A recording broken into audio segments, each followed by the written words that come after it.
안녕하십니까, 이재필입니다. 자, 오늘 날씨가 굉장히 춥습니다. 계좌도 마찬가지. 지금 시장에서 보게 되면 어떤 좀 안 좋은 섹터에 들어가 있는 종목들을 보유하신 분들 같은 경우는 체감 지수가 오늘 이 날씨 온도보다 훨씬 더 차가웠을 거고요. 또 좋은 섹터에 있는 종목들을 들고 계셨던 분들 같은 경우는 뭐가 어때서? 야, 완전히 따뜻한 봄날인데? 이렇게 느끼셨을 겁니다. 아마 올해 내내 이런 모습이 진행될 가능성이 굉장히 높아요. 즉, 올해 같은 경우는 굉장히 좀 이 섹터별로 많이 차별화된 그런 시장일 수 있으니까요. 자, 이럴 때는 좀 더 정신을 바짝 차리고 시장에 대응하는 게 중요합니다. 자, 오늘 아침에 좀 다들 미국 시장이 지난 주말에 미국 시장이 좋아서 올라서 시작해서 좀 바로 밀리는 모습이었죠. 코스피 지수는 0.34% 정도 하락 마감했는데 삼성전자가 플러스가 났죠. 그러니까 체감 지수는 굉장히 안 좋았다는 얘기고요. 코스닥 지수 역시 마찬가지였습니다. 코스닥 지수는 0.35% 정도 하락 마감했는데 코스닥 150 지수 같은 경우는 상당히 급락하는 모습이었어요. 자, 그래서 우리나라 시장이 좀 힘을 좀 내줬으면 좋겠는데 일단 미국 시장 S&P 500 미국 시장부터 좀 읽고 넘어가도록 하겠습니다. 자, 미국 시장 보시게 되면 요게 S&P 500 지수인데요.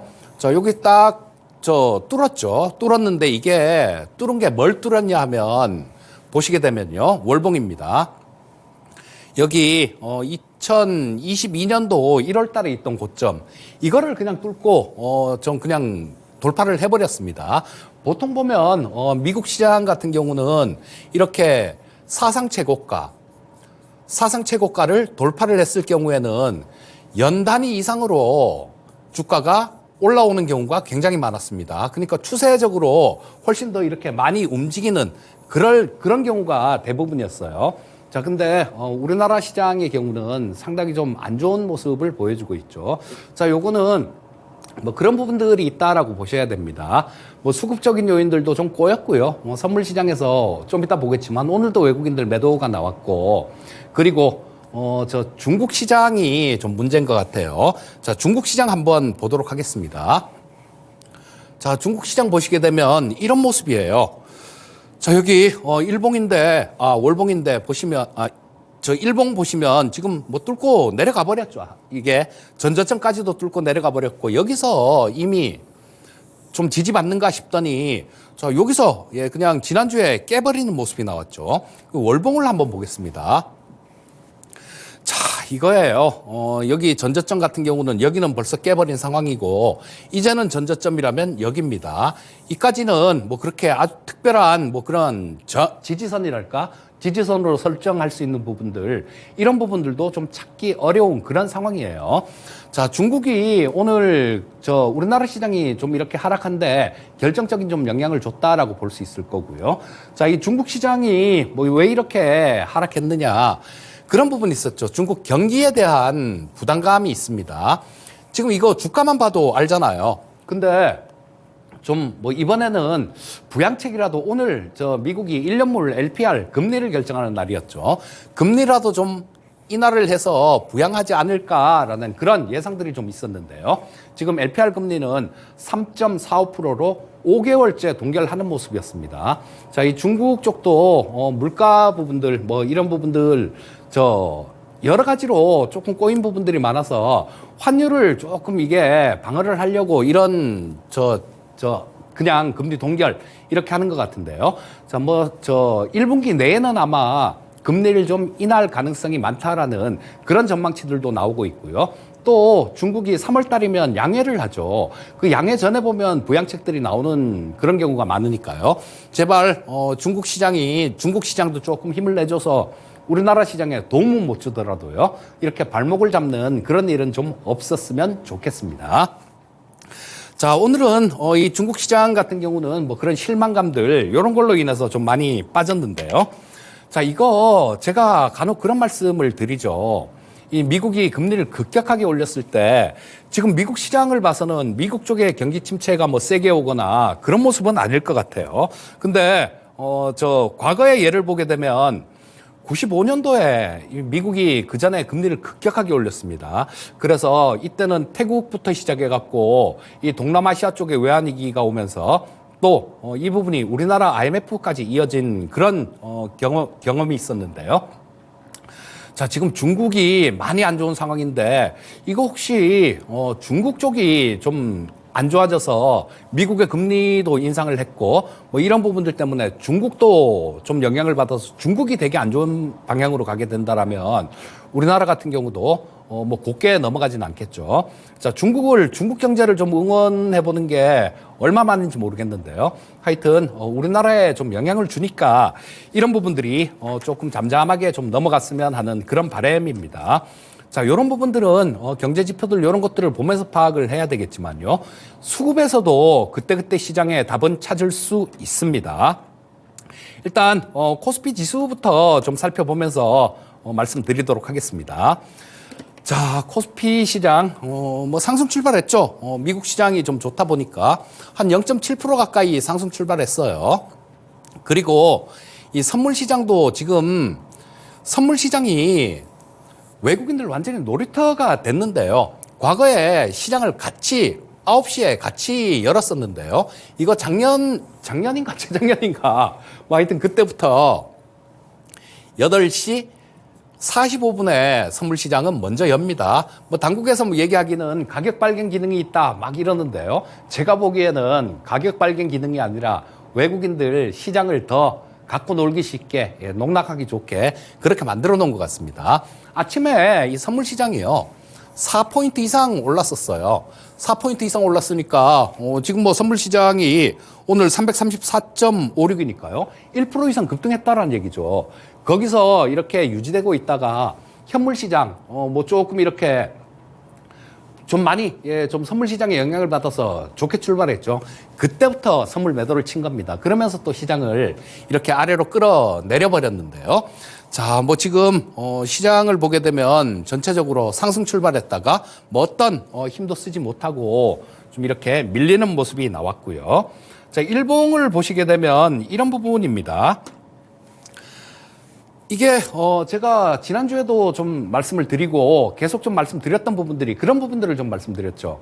반등이 나오는 과정에서 외국인들 선물이 매수가 들어와 줘야 된다라는 말씀을 드렸는데요. 지금 금요일도 그렇고 오늘도 그렇고 매도였습니다. 그래서 시장이 상대적으로 약했는데 그 부분 조금 이따 보고요. 기술적으로는 자, 이거 좀 낙폭이 워낙 큰 상태니까 기술적 반등이 나온 겁니다. 이제는 보시게 되면 이 22평선은 완전히 꺾여 내려오고 있어요. 그리고 62평선은 살아있기 때문에 뭐 요거는 뭐 돌파가 좀 선물 매수만 살짝만 들어와줘도 돌파가 가능할 텐데요. 일단 지금 현재 상태에서는 매도가 들어오고 있으니까 그래서 저항을 받는 겁니다. 62평선 근처에서 일단 기술적으로는 저항을 받는 모습이었고요. 자, 시간대별로 현물 시장 수급을 한번 보시면 현물 수급은 그렇게 나쁘진 않았어요. 외국인들 이틀 연속 순매수했는데 뭐 이틀 연속 한 1조 가까이 1조 살짝 넘겠네요. 1조 살짝 넘게 순매수했는데 요거는 어떤 걸 매수했겠습니까? 뭐 삼성전자나 오늘 빨간 종목들이요. 삼성전자나 SK하이닉스 같은 종목들 요런 쪽으로 순매수가 들어오고 그러니까 일부 종목만으로 외국인들은 매수가 들어오고 나머지 부분들은 그렇게 매수가 안 들어왔다는 얘기예요. 그러면서 선물을 매도를 했다라는 얘기입니다. 자, 뭐 이런 부분들이 좀 시장에서 조금 좀 어려운 그런 상황으로 연결되는데 자, 이거 가장 중요한 거는 이겁니다. 이거 지금 뭐 다른 거 다 그냥 잊어버리셔도 돼요. 다른 거 다 잊어버리셔도 되는데 선물 시장의 수급은 꼭 체크를 하셔야 됩니다. 자, 보시면 지난 금요일 반등이 좀 나왔죠. 근데 여기서도 3,600억을 매도를 쳤습니다. 오늘 3,577억을 매도를 쳤어요. 자, 근데 이게 또 좀 뭐랄까 선물 미결작정부터 먼저 보고 오겠습니다. 이 미결작정이라는 게 상당히 중요한 개념인데요. 이 파생하시는 분들도 이거를 좀 신경을 안 쓰시는 그런 분들도 좀 있는데요. 이 선물 미결작정은 아무리 파생하시는 분들은 기본적으로 필히 체크를 하고 넘어가야 되는 게 미결작정입니다. 자, 보시면 여기 이런 부분이죠. 자, 미결제 약정이 지금 보시게 되면 2,800계약이 증가했어요. 좀 전에 그 선물 수급 보셨을 때, 자, 금요일에는 이 미결제 약정이 줄었습니다. 그러니까 매도가 나왔어도, 외국인들 매도가 나왔어도, 요거는 매수한 주체가 청산을 했다는 얘기예요. 근데 오늘 수급 같은 경우는 뭐 별로 되게 좀 안 좋은 뭐 그런 수급입니다. 자, 보시면 미결제 약정이 2,800계약이 증가했죠. 근데 외국인들은 또 마찬가지 매도였다라는 거예요. 이거는 매수한 사람들이 매도로 지난주 금요일 날 청산을 하고 오늘 그걸 다시 매도로 배팅을 했다라는 얘기입니다. 자, 그래서 항상 드리는 얘기가 선물 매수가 들어와 줘야 된다. 외국인들 선물 매수가 들어줘야 된다. 거기다가 미결제 약정이 줄어야 된다. 이런 말씀을 이렇게 되면 가장 좋은 수급이에요. 가장 좋은 수급인데 지금 오늘 같은 경우는 이거하고 정반대의 수급이 나왔죠. 미결제 약정이 늘면서 외국인들이 선물 매수가 아니라 매도를 친 겁니다. 자, 그래서 이 수급 상황이 그렇게 만만치가 않아요.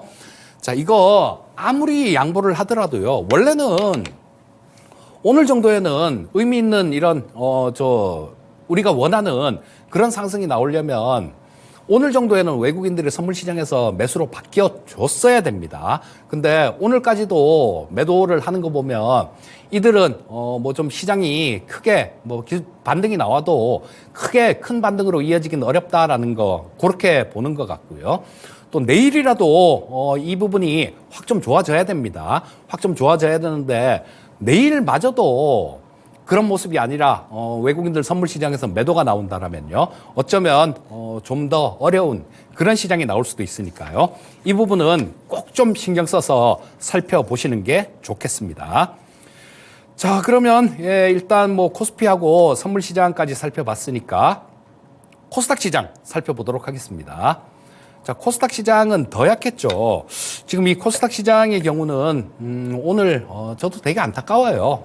2차 전지 쪽이 좀 급락하는 모습이 나왔고 반면에 이 반도체 소부장 섹터들 이런 쪽은 굉장히 강한 모습이 나왔는데요. 뭐 에코프로 BM이 적자가 날 수 있다. 뭐 이런 얘기들 그런 보고서들 뭐 이런 것들이 나오면서 시장이 급락했는데요. 원인이 그것뿐이었을까요? 저는 그렇게 생각하지는 않습니다.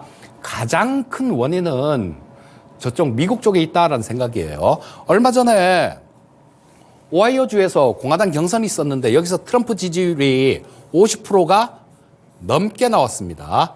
그리고 이번 주말 사이에 또 나온 뉴스가 디센티스.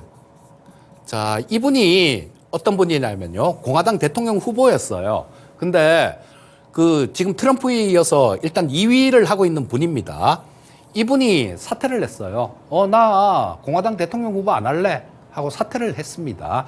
그러면서 사퇴를 하려면 그냥 곱게 사퇴를 할 것이지. 나 트럼프 지지할래. 이런 입장을 표명을 했어요. 자, 그러니까 지금 뭐 안 그래도 이쪽에 대해서 트럼프 쪽에서 좀 걱정이 많은데 이런 부분들이 또 더 짓누르는 겁니다. 여러분들 2차 전지 쪽 보유하고 계신 분들 같은 경우는 저도 잘 돼서 좀 주가가 잘 풀려서 이렇게 올라왔으면 하는 그런 바람이 간절한데요. 자, 우리 시청자님들이 많이 고생을 하고 계시니까 저도 마음이 안 좋아요. 물론 저야 뭐 이런 부분에 대해서 작년 여름부터 2차 전지 쪽에 전혀 뭐 이 시간을 통해서 저는 전혀 관심 없습니다라고 그렇게까지 말씀을 드렸으니까요. 자, 저때 23일 날이요.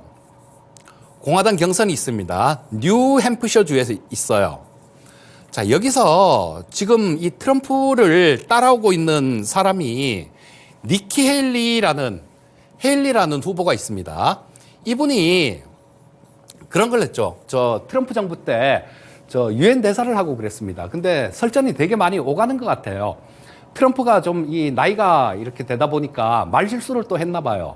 그러니까 니키 헤일리가 우리 진짜로 80 넘으신 분들이 이 국정을 운영하는 거 그런 투표를 하시고 싶습니까? 이런 얘기를 했거든요.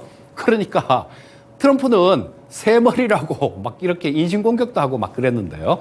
그리고 과거에는 이분들 둘이 또 사이가 되게 안 좋아진 것 같아요. 과거에는 니케일리 너 부통령 시켜줄게. 트럼프가 이런 얘기를 했습니다. 그러니까 그러다가 이제는 부통령 안 시켜줘 너. 이렇게 뭐 이런 얘기를 하니까 니케일리는 시켜줘도 안 합니다. 이런 얘기를 하면서 설전이 오고 가고 있는데요. 23일이 또 굉장히 중요한 날입니다. 우리 저희 미국 쪽뿐만 아니라 우리나라 2차 전지나 뭐 이런 쪽 들고 계신 분들도 굉장히 중요하니까요. 이때 뉴햄프셔 주에서 트럼프가 만약에 여기서도 이긴다라면요. 공화당 대선 후보는 거의 뭐 트럼프로 좀 굳어져 가는 분위기가 될 테니까 이 부분은 꼭 좀 살펴보고 잘 판단하시고 대응을 하셨으면 좋겠습니다. 자, 2차 전지 쪽 일봉을 보시게 되면 자, 이거 이제는 20선 꺾여 내려오죠. 60선 치고 올라가죠. 이제는 이 사이에서 조금 뭐 이런 모습이 나오다가 뭐 어느 쪽으로든 이쪽으로 뭐 뚫고 가든가 아래쪽으로 뚫고 내려가든가 뭐 둘 중 하나의 모습이 나오겠죠. 자, 이거는 저 코스닥 시장 코스닥 지수 같은 경우도 조금 잘 좀 보시다가 어느 쪽으로든 뚫는 방향 그런 쪽으로 같이 대응을 하시면 좋을 것 같습니다. 자, 우리 뭐 오늘 되게 좋은 섹터가 반도체 소부장 섹터들 굉장히 좋았죠. 그리고 6G 섹터도 굉장히 좋았는데요. 일단 반도체 쪽부터 먼저 보고 넘어가겠습니다. 반도체 쪽 오늘 좋은 이유는 TSMC가 실적이 굉장히 호실적이 나왔죠. 제가 삼성전자에 대해서 그런 얘기를 계속 말씀을 드리죠. 올해는 삼성전자는 무조건 들고 가야 되는 그런 시기입니다. 만약에 경기가 안 좋아서 경기 침체로 가면 삼성전자가 방어주 역할을 할 수 있을 거고 좋은 방향으로 가면 대장주 역할을 할 겁니다. 그리고 박스권에 갇혀 있는 장이라면 오늘 같은 경우 보셨지 않습니까? 자, 지수는 마이너스인데 삼성전자는 플러스예요. 이러면 다른 종목들 다 죽는다는 얘기입니다. 이런 세 가지 이유로 삼성전자 꼭 들고 계시고요. 그 얘기는 좀 많이 드렸으니까 다른 종목을 좀 볼게요. 자, 이 제우스라는 종목인데요. 이 제우스라는 종목을 지금 처음 말씀드린 게 아니라 이때도 그 진시진에 출연해서 말씀드렸죠. 자, 좀 있으면 권리락입니다. 무상 200% 권리락인데 자, 요거 이용해 보면 괜찮은 그런 투자가 될 겁니다라는 여러 가지 투자 전략이 나올 겁니다라는 말씀을 드렸는데요. 우리는 이렇게 했습니다. 여기서 매수를 한 후에요. 매수한 후에 이 권리락이 되는 이날이요. 뭐 한 10% 정도 이상 떠서 시작했었어요. 떠 있었으니까 이때 지금 갖고 있는 거 그건 던져줬습니다. 갖고 있는 건 던져주고 지금 무상 200% 권리만 남아 있는 거예요. 자, 요거는 2월 8일 날 상장될 겁니다. 2월 8일 날 상장될 텐데 여러 가지 이렇게 좀 이 다양한 전략을 펼칠 수 있는 이런 종목들 위주로 하시면 좋죠. 그리고 이 제우스 같은 경우는 HBM하고 관련되는데요. 세장 장비예요. HBM 세장 장비인데 자, 요 실적 한번 보여드릴게요. 이거 실적이 올해 2022년도 실적을 훌쩍 넘길 것 같습니다. 보시면 자, 여기 2022년이 사상 최고 실적이었어요. 사상 최고 실적이었는데 자, 보시면 여기 매출액이 5,090억에 영업이익 463억이 나왔습니다. 작년에는 확 쪼그라들었죠. 근데 이거는 그냥 훌쩍 뛰어넘고요. 이 사상 최고치 실적 이거를 돌파할 가능성이 되게 많습니다.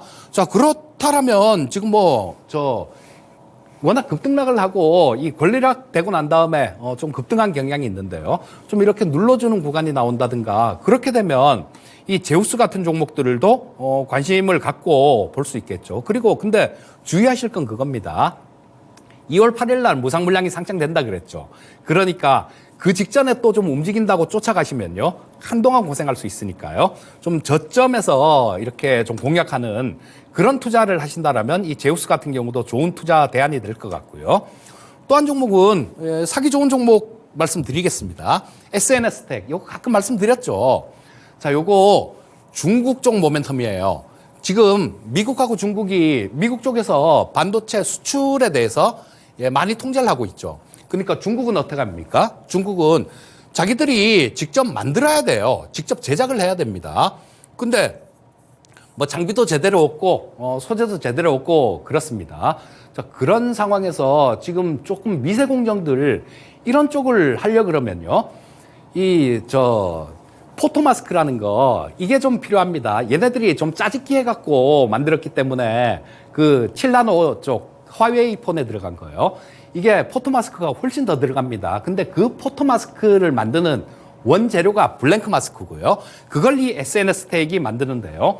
작년에 보시게 되면 이쪽 블랭크 마스크 수출이 2022년보다요. 23년이 한 47% 정도가 늘었습니다. 이 얘기가 의미하는 건 중국 쪽 수출이 그래요. 이 얘기가 의미하는 거는 향후에도 지속적으로 블랭크 마스크에 대한 수요는 계속 늘어날 수 있다라고 봐야 됩니다. 이 중국이 미국을 따라가려면 진짜로 발에 땀나도록 쫓아가야 돼요. 그러면 이런 쪽의 수요는 늘어날 수밖에 없습니다. 그리고 이 SNS 택 같은 경우는 작년에 대부분의 반도체 업종 종목들이 안 좋았습니다. 근데 재작년보다 작년 실적이 더 좋아지는 몇 개 안 되는 굉장히 희귀한 종목이에요. 그렇기 때문에 이 SNS 택도 지금 많이 좀 빠져 있는 상태니까 이런 것들 좀 관심 갖고 보시면 좋을 것 같습니다. 제가 쫓아가는 그런 매매를 워낙 싫어해서 이런 종목들을 말씀드리는데요. 야인시대에서 추천주 수익률 그렇게 나오는 게 위에서 쫓아가서 잡지 않고 최대한 싸게 잡으려고 노력을 했고 그런 자리를 찾아 드렸기 때문에 수익률이 그렇게 나온 겁니다. 자, 그 다음에는 6G 섹터를 좀 말씀드리고 싶은데요. 자, 이 6G 섹터 같은 경우는 올해는 관심을 받을 수 있는 그런 한 해다라는 생각이에요. 여러분들 제약바이오 섹터, 5G 섹터 이런 쪽들 보게 되면요. 완전히 피바다입니다, 지금. 한 3년 정도 차트를 한번 놓고 보세요. 자, 위에서 엄청나게 고생을 시켰어요. 자, 이런 업종이, 이런 종목들이 업황이 좋아진다라면 거기서 큰 수익이 나오는 거죠. 어쩌면 이 6G 섹터 쪽에서도 마찬가지로 지금 뭐 2차 전지 쪽에서 우리 시청자님 고생하고 계시는 분들도 많으실 텐데요. 로봇이나 6G 반도체 이런 쪽에서 아마 그거 복구할 수 있는 그런 종목들이 분명히 나올 겁니다. 한번 잘 찾아보시면 좋을 것 같고, 이 솔리드는요, 작년 NTT 도코모에 파트너사로 합류했습니다. 원래 작년 초부터 이 물량이 납품이 되기로 했는데 그게 좀 뒤로 미뤄졌다가 작년 10월 달부터 합류를 했기 때문에요. 자, 작년에 하반기에 이쪽 매출이 조금 있을 거고 올해 같은 경우는 좀 더 좋아질 수 있는 그런 모습입니다. 그리고 또 그 양자암호 하는 기업이요. 트리토립이라는 기업이 있습니다. 요거 서울대 교수님이 만든 기업인데요. 자, 여기에 투자를 한 게 있어요. 그래서 양자암호 뭐 이런 것들을 움직일 때 또 한번 좋은 그런 퍼포먼스를 보일 수 있고요. 물론 실적은 증가하는 종목입니다. 자, 그 다음에는 이노와이어리스도 빼놓을 수 없죠. 자, 올해 실적이 좋아질 수 있는 대표적인 종목이 이노와이어리스입니다. 자, 정부에서 28GHz 그 통신사들 주파수 다 취소해 버렸죠. 그래서 지금 다시 28기가 사업자를 선정한다라고 얘기를 하는데요. 28기가 사업자가 선정됐을 경우에는 스몰셀의 수요가 굉장히 많이 늘어날 거예요. 자, 그렇게 되면 이 이노와이어리스의 실적은 굉장히 좋아질 겁니다. 또 이게 대주주가 LIG로 바뀌면서 M&A 쪽도 신경을 많이 쓰는 것 같아요. 자, 이노와이어리스는 지금 차량용 반도체 업체 지분을 90%를 인수를 했고요. V2X, 요거는 차대차 통신을 얘기하는 거죠. V2X 기업을 또 인수 추진 중입니다. 자, 나중에는 자율주행 기업, 차량용 반도체 기업으로 불릴 수도 있는 그런 부분들이, 그런 요소들이 충분히 있다라는 얘기예요. 자, 이 이노와이어리스 같은 경우도 잘 좀 살펴보시면 좋겠습니다. 자, 마무리를 해야 될 시간이 또 다가왔네요. 자, 미국 시장의 강세를 우리나라 시장은 잘 반영하지 못하고 있는 상황입니다. 자, 중국 경제에 대한 우려가 우리나라 시장도 짓누르고 있는 상황이에요. 그리고 아까 말씀드렸듯이 선물 시장의 수급 개선이 절실합니다, 지금. 저거 선물 시장 수급 개선 안 나오면요, 반등하기 어렵습니다. 거의 못한다라고 보셔도 돼요. 자, 그래서 이 부분 꼭 좀 체크하시고요. 자, 지금 실적하고 모멘텀, 요런 게 확실한 섹터, 그리고 확실한 기업, 요런 쪽에서만 투자를 하셔야 올해는 이길 수 있을 거고요. 뭐 대표적인 쪽은 반도체 쪽이 대표적인 경우가 될 거고 아까 말씀드렸던 6G 쪽도 거기에 해당이 될 겁니다. 또 로봇 산업, 그다음에 방산 섹터가 작년보다 올해가 좋았고 올해보다 내년이 좋을 대표적인 섹터입니다. 자, 이런 부분들 꼭 좀 기억하고 투자에 적용하시면 좋겠고요. 저녁에는 또 제가 야인시대에 출연하죠. 거기서 또 종목을 또 하나 이쁜 종목 오늘도 뭐 인탑스가 목표가를 달성해서 그것도 리뷰해야 될 것 같은데요. 리뷰하고 또 사기 좋은 종목 한 종목 말씀드리도록 하겠습니다. 자, 많은 시청 감사드리겠고요. 저녁에 뵙도록 하겠습니다. 감사합니다.